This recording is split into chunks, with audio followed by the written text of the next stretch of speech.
alam nyo mas okay sa gold. Kung may pera kayo sa bangko na labis-labis naman, na invest kayo ng konti sa gold. Ano ba,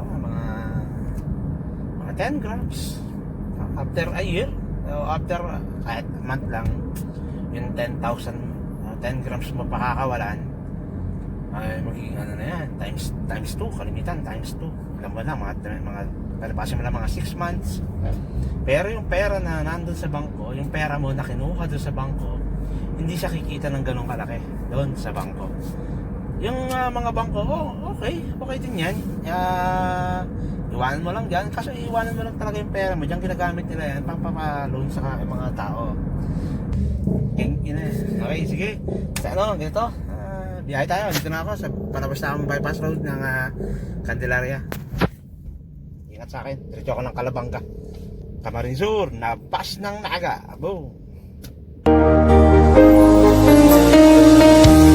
Miss na kita, hanap-hanap ang iyong mga ngiti. Ngayon, ako'y nanapin. Sana mahal, muling may babalik pa ang nakaraan na siyang pinapangarap ko. Sa paglipas ng mga taon, palagi sa isip ko ang mga nakaraan natin. Tumatago sa isipan ko ang iyong ganda.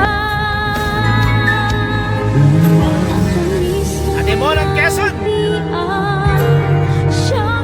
Nasa Timonan, Quezon tayo, pero yung gas natin hindi pa siya nagbabawas. Di ba? Nasa Timonan, Quezon tayo, pero yung gas natin still up. Ganun matipid ang ating Sonda City. Nasa Timonan na tayo, pero yung gas natin still up. Taas pa rin. Nasa Timonan, Quezon.